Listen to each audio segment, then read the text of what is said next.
N'essaye pas d'être parfait, essaye d'être heureux. C'était là les titres. Mon roi, signé Youssoufa, dédié également à son fils Malik. Mesdames et messieurs, nous débutons cette tranche avec la politique. On parle de la situation des Goma, les réformes sur la loi, plutôt sur la réforme de la CENI, également d'autres sujets qui brillent sur l'actualité. Pour l'instant, je reçois sur ces plateaux, Fierté Dinanga, il est analyste politique. Avec lui, on va essayer de décrypter l'actualité sur la République démocratique du Congo. Il est déjà parmi nous. Bonjour et bonne humeur, monsieur Fierté Dinanga. Bonjour, merci beaucoup de cet honneur. Je crois que c'est une première pour moi sur la chaîne 10e rue.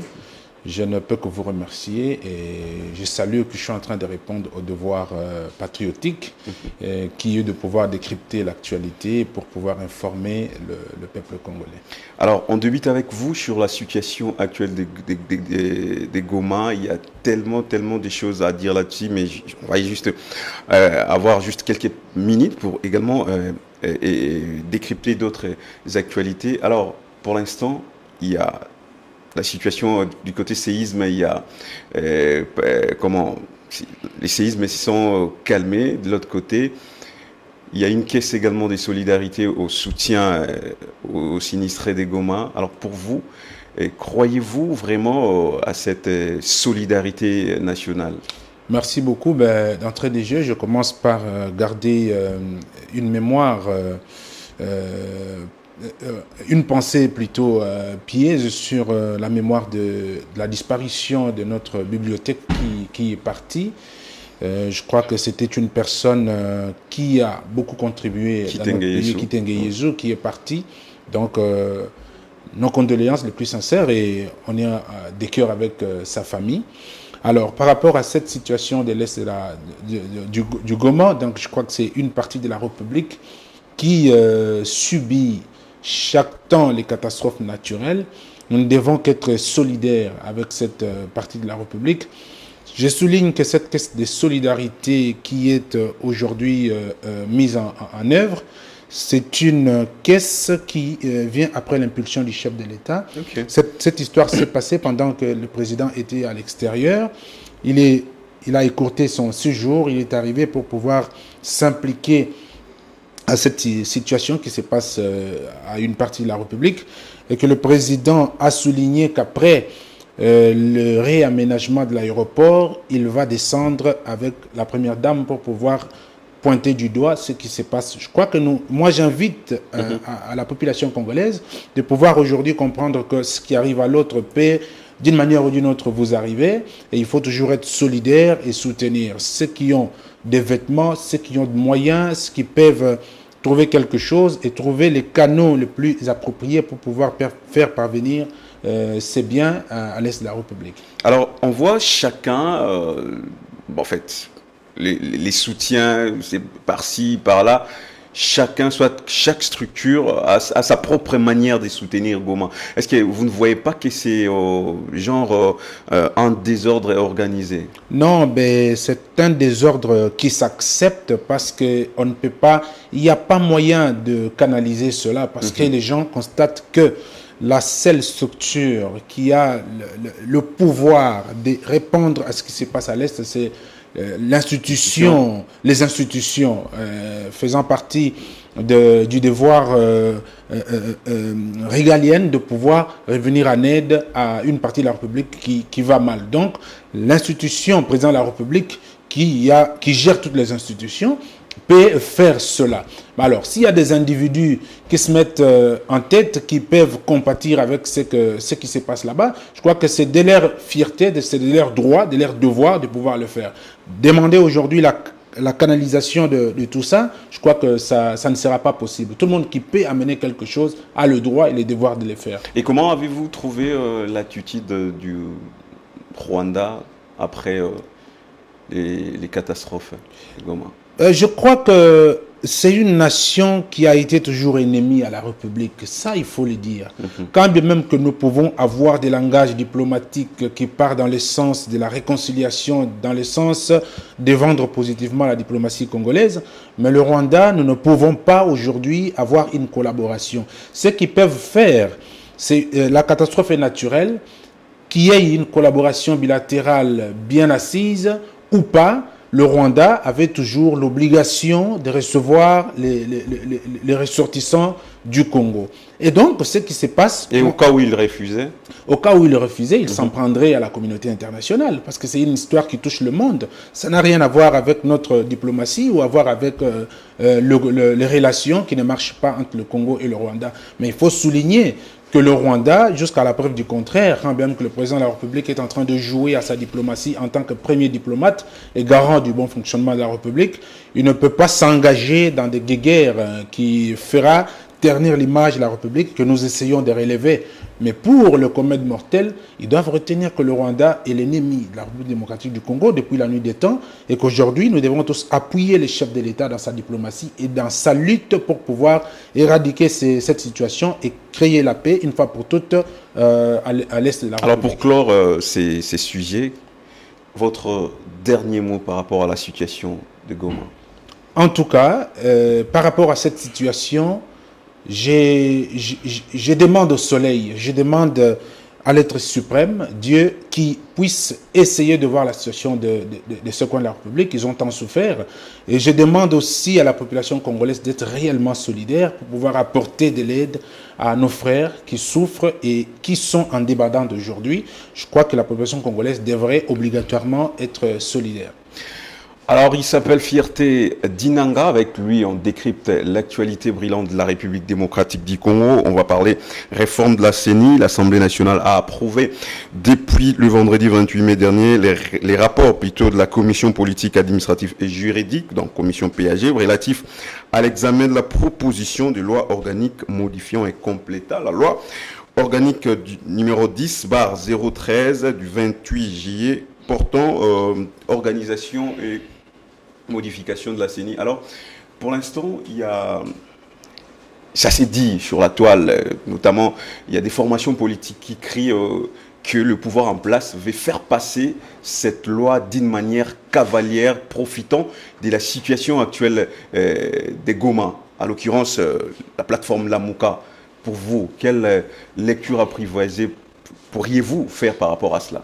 Merci beaucoup. Je crois que la pertinence de la question voudrait qu'on éclaire la lanterne de la population congolaise.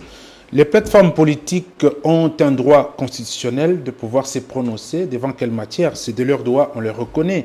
Ils jouent à l'existentialisme, c'est tout à fait normal et la Constitution leur garantit cette façon de faire. Mais je crois que depuis un bon bout de temps, il y a eu des tollés qu'il fallait réformer la CENI pour pouvoir mettre les choses sur les rails et enfin de redonner la valeur aux électeurs et la valeur aux élus. Ça veut dire qu'aujourd'hui, je vais aborder cette question politiquement, je ne vais pas être technique. Essayer de réformer la CENI, je crois que c'est une demande de toute une nation. Aujourd'hui, dire que le pouvoir en place est en train de profiter de la situation. Je ne sais pas si réellement cette plateforme qui s'est tenue pour parler ou soit prononcer ce genre de propos a d'abord interrogé son interne pour comprendre les émotions des membres de cette plateforme. Je crois qu'il y a une question qui vaut à la vie nationale. Nous avons des structures qui n'avaient pas de soubassement depuis plusieurs temps. Par exemple, la CENI. Le résultat de cette manque d'organisation, c'est les députés que nous voyons aujourd'hui à l'Assemblée nationale.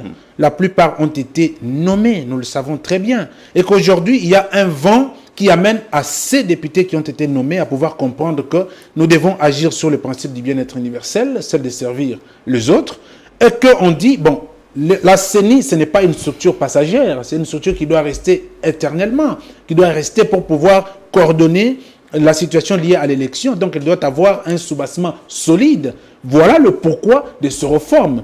Et ces structures qui ne veulent pas les réformes, et ceux qui veulent, tous militons pour le bien-être de la République. Mais la question de se poser, ceux qui ne veulent pas les réformes, travaillent-ils réellement pour le bien-être de la République? Bon, ils veulent les réformes, mais pas la manière actuelle que la direction actuelle que les gouvernements congolais prend. Écoutez, la seule structure où, moi je crois que dans une nation, il ne peut pas y avoir des dirigeants, entre guillemets. Okay. Ça veut dire qu'il y a le président de la République, il y a des différentes structures qui répondent à leurs devoirs. Ceux qui sont à l'extérieur, ils ont juste la politique de haute toi que je m'y mette. C'est clair, ça se voit clairement. Aujourd'hui, l'action du président de la République est axée sur le résultat et très compatible à la condition humaine. Et tout ce que Félix Tshisekedi peut faire avec son actuelle machine dirigeante, c'est pour servir le peuple congolais. Aujourd'hui, ce qui est en train de toller de gauche à droite, je l'ai dit, que c'est juste une politique de haute toi que je m'y mette. Lorsqu'on n'a pas trouvé son intérêt, on cherche des petites bêtes. Et c'est un tout petit peu ça. Mais aujourd'hui, la politique de l'actuel président n'est pas de travailler sur les intérêts des individus, travailler sur les intérêts de la République. Donc après Félix Tshisekedi, qu'il y ait une CENI bien réformée, qu'il y ait une Assemblée nationale qui aura des valeurs à défendre, qu'il y ait des personnalités politiques prêtes à défendre la République. Monsieur Dinanga, êtes-vous également d'avis sur la dépolitisation de la CENI? Ben, je suis tout à fait, parfaitement d'accord. Voilà le pourquoi de la démarche du chef de l'État. Il y a eu des pressions. Souvenez-vous qu'il y a eu un moment où il y avait des personnes proposées pour ce poste-là. Il y avait, avant le départ de Janine Mabunda, il y avait une manigance qui s'était faite pour pouvoir mettre un monsieur qui était issu du PPRD, connu de tous. C'était cette politisation qui était en continu. Et la politique actuelle du chef de l'État a freiné la manœuvre pour pouvoir réformer la CENI et mettre les personnes qu'il faut. Je sais, vous savez avec moi que la CENI, c'est un poste réservé à la société civile. Et donc, je crois qu'aujourd'hui... Mais il y a également des politiques qui sont là. On va prendre, par exemple, deux du PPRD, soit deux du pouvoir, deux de l'opposition, pour qu'il y ait équilibre et patati patatra. Non, mais je crois qu'aujourd'hui, avec l'actuelle politique du président de la République, c'est une action tablée sur les humains, pas sur les connotations politiciennes. Okay. Les capacités, la méritocratie. Est-ce qu'une personne du PPRD qui mérite ne peut pas avoir une place? Félix Tshisekedi n'est pas dans les connotations politiciennes. Voilà pourquoi il avait demandé à un certain moment que les méchants changent. Nous avons besoin de la République. Et la République n'a pas besoin de connotations et de colorations politiques. Les individus congolais qui sont capables de gérer des institutions pour servir le peuple congolais. Avec Félix Tshisekedi, c'est servir le peuple congolais. Lorsque vous vous engagez à servir le peuple congolais, vous marchez avec lui. Au cas contraire, vous avez la sanction de la population. Le peuple congolais n'est plus dupe. C'est elle qui sanctionne. Ce n'est plus Félix Tshisekedi. Félix Tshisekedi a le mandat du peuple comme il veut que les députés qui viendront aux prochaines assemblées aient aussi les mandats du peuple. Que ça soit pas quelque chose de nommé. Alors, hier, le ministre de l'Intérieur a échangé avec Corneille Nangaa, accompagné également des Ronsard Malonda et un autre animateur de la CENI. Il y a eu quand même quelques réactions sur la toile. D'autres plateformes également évoquent qu'il y ait, entre guillemets, une situation actuelle pour essayer de pérenniser le mandat du chef de l'État à la tête de la CENI déjà avant l'élection qui est déjà gagnée pour Félix Tshisekedi. Ils veulent la transparence. Mais écoutez, est-ce que Corneille Nangaa serait une leçon pour la République démocratique du Congo? Je dis non. Corneille Nangaa et la ribambelle de personnes que tu viens de citer, Ronsard Malonda, je reconnais au moins la technicité dans Ronsard Malonda. Je l'ai déjà suivi une fois. Je sais que c'est quelqu'un qui est très poignant, très intelligent, mais l'intelligence mise au service du mal devient un sacrilège. Corneille Nangaa et sa bande n'ont pas de leçons à donner à la population congolaise. Ce que nous voulons aujourd'hui, ce n'est plus parler des individus, c'est parler des structures et leurs soubassement. Tout ce qui peut se faire aujourd'hui, Corneille Nangaa, nous n'avons pas besoin. Ronsard Malonda, le peuple congolais n'ont pas besoin. Nous avons besoin de structures fortes et d'autres personnalités qui sont engagées pour le lendemain de la République. Ce que nous voulons aujourd'hui, monsieur le journaliste, je crois que le peuple congolais nous suive, c'est qu'après Félix Tshisekedi, qu'il y ait un autre Tshisekedi dans l'état d'esprit, quoi, okay, pour pouvoir servir le peuple congolais. Lorsqu'on parle du principe de la continuité de l'État, cette continuité est dans la praticabilité, ce n'est pas dans les dires. Les Français disent que quand dire, c'est faire. Il ne faut pas seulement parler. L'art est très difficile, la critique est aisée. Nous aimerions qu'après Félix Tshisekedi, qu'il y ait un autre Tshisekedi dans cet état d'esprit pour que le Congo soit respecté à l'extérieur du pays. Nous n'avons pas besoin de Nangaa et de parler de Nangaa. Alors, on va clore cette ces chapitres-là pour aborder également un autre sujet. Il s'agit de la proposition de loi, si je peux évoquer comme ceci, la loi Tiani, si on peut le dire. Il y a tellement des réactions aussi qui fusent de partout. Alors pour vous, est-ce que Tiani est dans une bonne, je dirais, lancée, ou soit il se trompe des fois? Merci beaucoup. Encore une fois, je l'ai répondu sur notre plateau de télévision. J'ai dit bravo à Noël Tchani. Bravo. Bravo, c'est un Congolais. C'est un Congolais. Exactement, je l'ai dit, je m'assume. C'est un Congolais. Un Congolais qui s'est réveillé de son sommeil, qui veut que d'autres Congolais se réveillent de leur sommeil pour dire que les valeurs de la République doivent être respectées. Nous avons été partout ailleurs dans le monde. On a vu ce qui se passe. Je donne un exemple. Les petites et moyennes entreprises ne sont jamais laissées aux expatriés. Ça, je vous dis. Mais ici, dans notre pays, vous allez voir qu'il y a un Chinois qui vend l'aiguille, un Chinois qui vend des aliments en détail. Et tout ça va de quelque part. Lorsqu'il n'y a pas de bonnes lois pouvant faire respecter tout un peuple, le peuple va dans l'errance. Et qu'aujourd'hui, ce qui se passe avec Noël Tchani, je crois que le peuple congolais devrait les soutenir. Les soutenir pourquoi? Parce que nous avons vu, même en France, partout ailleurs, un étranger ne peut pas assumer de hautes fonctions de la République. Mais Moïse Katumbi, par exemple, n'est pas un étranger. Non, mais Katumbi est un étranger. Oh. Ah oui, Moïse Katumbi est un étranger. Mouyambo est un étranger. Nous savons, ils ont leur souche bien connue. Ils ont leur souche. Lorsqu'on interroge l'histoire. Katumbi a toujours été là pour la RDC. Non. Il travaille toujours d'arrache-pied pour la... Mais écoutez, c'est un commerçant. Oh. Ouais, il n'a pas travaillé pour la RDC. Ce qu'il a fait à Lubumbashi, lorsqu'il travaillait avec les magouilles de Joseph Kabila, ils ont détruit le pays ensemble. Ils ont détruit le pays ensemble. Vous savez, il faut dire au peuple congolais, on ne peut pas ici essayer de cacher la vérité. Moïse Katumbi est un commerçant, ce n'est pas un Congolais. Et qu'ils peuvent s'octroyer des passeports congolais et des nationalités congolaises à l'époque où Kabila avait détruit le pays. Pendant les 18 ans des massacres, pendant les 18 ans des désordres, ils se sont érigés en Congolais, comme Kabila lui-même. Érigés en Congolais. Exactement, ils se sont substitués en Congolais, parce que Kabila lui-même, nous l'avions accueilli ici, il est venu, nous savons d'où il est venu. Écoute, c'est une situation qui peut énerver la population congolaise. Nous avons fabriqué des étrangers, ils sont devenus Congolais, ils ont pris l'arrogance de pouvoir faire n'importe quoi. Kabila étranger, Katumbi étranger, Mouyambo étranger, toutes ces personnes, nous les connaissons. Mais parce qu'il y avait eu à un certain moment une naïveté des peuples congolais, Kabila a dit à un moment qu'il n'a pas pu changer le peuple congolais, mais le peuple congolais qu'il a donné la vie, qu'il a donné la personnalité qu'il a aujourd'hui. Et ça énerve.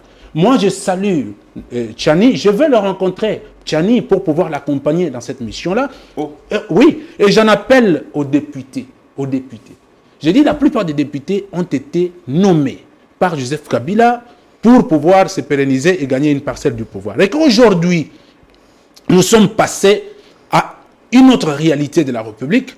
Nous aimerions que les députés portent l'âme d'État pour pouvoir répondre aux questions de la République. Parlant également des députés, il y a également Daniel Safou qui est sorti de son créneau à propos également de cette proposition de loi. Je cite, il a dit « Celui qui viendra avec cette loi, il signera son certificat de décès. » Non, mais qu'est-ce qu'il est, lui, Daniel Safou? Il est député national. Attends. Nous savons, écoutez, ce dont on peut le dire, il faut le taire. Hein? Être député, quand on dit député national, on appelle honorable. Un honorable, c'est quelqu'un qui s'honore et qui honore les autres. Donc, le comportement de celui-là, je ne vais pas en parler, mais je crois qu'il ne peut même pas tuer une mouche, lui.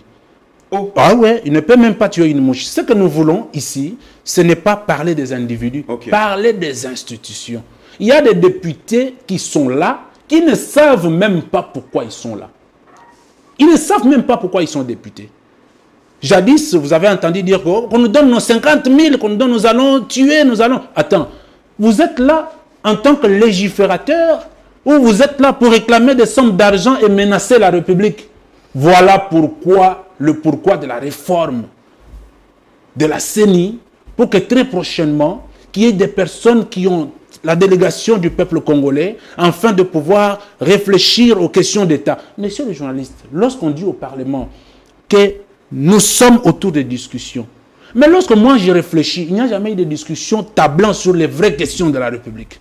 Soit c'est un problème de budget, il faut qu'on nous augmente nos émoluments, soit il faut qu'on nous donne des voitures, soit il faut... Attends, c'est une assemblée nationale mixte qui a des personnes qui ne savent pas pourquoi ils sont là et qui ne peuvent pas servir le peuple congolais. Le peuple congolais, tout en son entièreté, nous allons soutenir Noël Tchani pour que les étrangers ne prennent pas la prépondérance. Peut-être présidentiable que les Congolais qui est né de père. Mais moi, je suis né à Bujimaï. Mon père était gouverneur, maire de la ville. Je connais mon village, je connais le fin fond de mon village. Écoutez, les gens commencent à blaguer. Ils croient que être congolais, c'est lorsqu'on a l'octroi d'un papier que Katumbi peut faire, que Mouyambo peut faire, et puis se brandir. Est-ce que, vous savez, qu'on n'énerve pas le peuple congolais? C'est une situation que nous allons tous soutenir. Noël Tchani, le peuple congolais va se manifester quant à c'est. Un droit n'est droit que quand il est réclamé. Quand un étranger vient, il dit « Je n'ai pas pu changer le peuple congolais qui t'a donné la nourriture, les vestes, la santé que tu as maintenant. » Et puis tu te dis « Je n'ai pas pu changer le peuple congolais. » Je parle de Kabila, qui a dit qu'il n'a pas voulu changer, il n'a pas pu changer le peuple congolais. Mais c'est un étranger connu. C'est un étranger connu. Alors il a pris plein d'étrangers, il les a mis ici. Et nous devons continuer sur cette lancée pour pouvoir soutenir et applaudir aux étrangers. Je dis au peuple congolais, l'affaire de Polo est déjà terminée.